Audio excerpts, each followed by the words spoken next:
एक होता है भय, दूसरा होता है निर्भय और तीसरा होता है अभय। अब बहुत समझने वाली बात यह है कि एक तरफ तो भय है। भय का अर्थ है किसी भी तरह की असुरक्षा होना, कि यार ये कुछ खो ना जाए, मैं क्या करूंगा अगर ऐसा नहीं हुआ तो, या फिर किसी भी प्रकार का भय, है ना।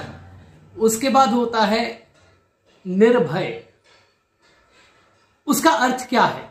निर्भय होने का अर्थ है कि मुझे किसी चीज का भय नहीं है, मुझे डर नहीं है किसी चीज का, परंतु डर कहीं ना कहीं तो है ना पीछे, निर्भय, है ना। तो भय के आगे निर्भयता है। फिर उसके बाद में आता है अभय। अभय क्या है? ये पहले भय आ गया, फिर निर्भय आ गया, फिर अभय आ गया। अब अभय क्या है?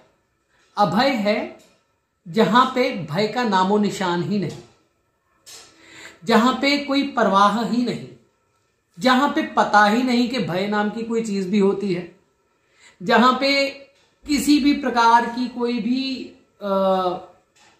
मृत्यु से लेके जीवन तक की किसी भी प्रकार की असुरक्षा नहीं है। एक ट्रैवल है, यज्ञ है, चल रहा है, उस यज्ञ की तरह जीवन जीना ही अभय है। अभय आता है अकर्म से। कर्म भी तीन तरह के हैं, एक कर्म, दूसरा विकर्म, तीसरा अकर्म। कर्म का अर्थ है जो भी हम कर रहे हैं, विकर्म का अर्थ है विशेष कर्म। कोई भी विशेष कार्य आप अपने हाथ में लेते हैं और उसे पूरा करते हैं, वो विकर्म है। कर्म का ऑपोजिट भी विकर्म माना जाता है। एक है अकर्म, जहां आप आदेश से चलते हैं, जहां आप अपने लिए कुछ नहीं करते हैं। यानी ये नहीं है कि आप खाना नहीं खाते हैं, आप पानी नहीं पीते हैं, आप घूमने नहीं जाते हैं, परंतु आप पृथक होके, बिल्कुल साइड पे होके, दृष्टा होके उस कर्म को करते हैं। अभय और अकर्म ये दोनों एक दूसरे के साथ जुड़े हुए हैं, और जो साधक, जो मित्र, जो भी व्यक्ति इस बात को समझ लेता है वो ही परम ऊर्जा को प्राप्त करता है। ऐसा नहीं है कि डर होते नहीं हैं, डर तो होते हैं, सबको होते हैं। खोने का डर, पाने का, पाने की इच्छा, लालच, ये तो पार्ट है। पर फिर भी अगर आप अपने आप पे कंट्रोल करना सीखें तो आप अकर्मण्यता की तरफ जा सकते हैं। ये सांसारिक बातों में मैं बात कर रहा हूं कि आप खाते हैं, आप पीते हैं, आप चलते हैं, आप फिरते हैं, आप उठते हैं, आप बैठते हैं, दर्द हो रहा है, दुख हो रहा है,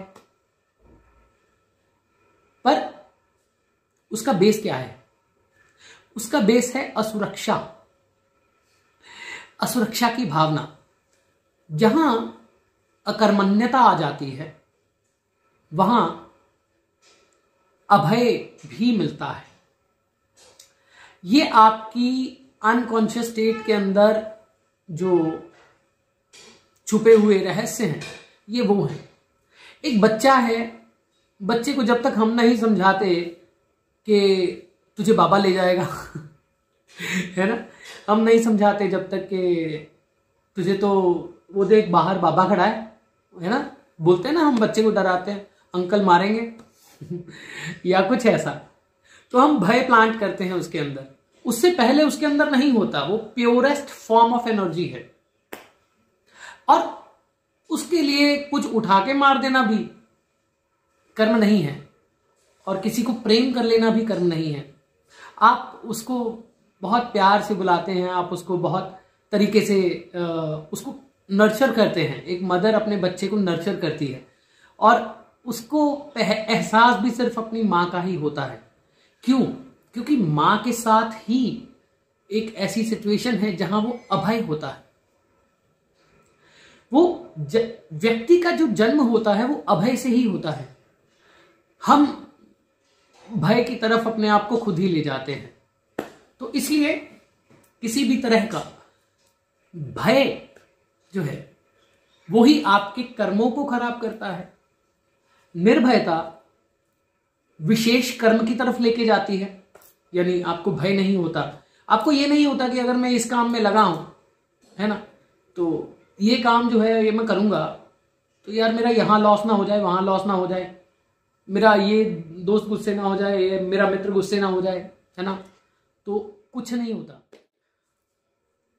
वहां पे आप सिर्फ अपने आप को जानते हो, वहां पे आप अपने विशेष कर्म को जानते हो।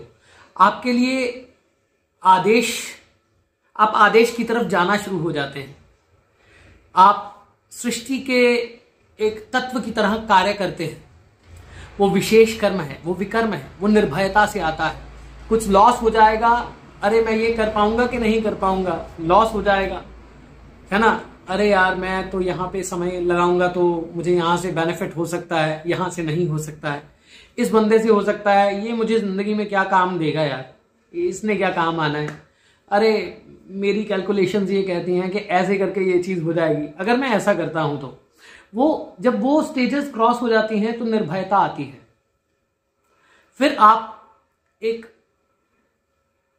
कॉन्सेंट्रेटेड तरीके से आप अपनी इच्छाओं को साइड पे रख के एक कर्म की तरफ संलग्न होकर अपनी ऊर्जा, पूरी ऊर्जा के साथ में, बिना किसी डर के, बिना किसी भय के कि कोई क्या कहेगा, दुनिया का सबसे बड़ा रोग क्या कहेंगे लोग, है ना, तो वो विकर्म है जहां पे ये बोध खत्म हो जाए। फिर आ जाता है अकर्म। अकर्म है जहां पे ना भय था ना निर्भयता है, भय का पता ही नहीं, आदेश है। और एक बच्चे की तरह, जैसे एक फूल खिला होता है, केवल खुशबू बांटता है व्यक्ति, वो अभयदान है, वो मां से ही आता है, वो ऊर्जा से ही आता है, वो धात्री से ही आता है।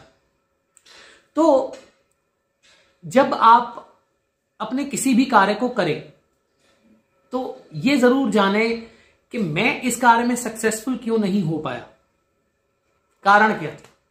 कारण है भय, असुरक्षा, और उसके ऊपर स्टेजेस हैं, क्रॉस करनी होती हैं। अनकॉन्शियस स्टेट है, एक बच्चे की तरह अपने आप को शांत करना होता है, एक बच्चे की तरह हंसना होता है, खिलखिलाना होता है।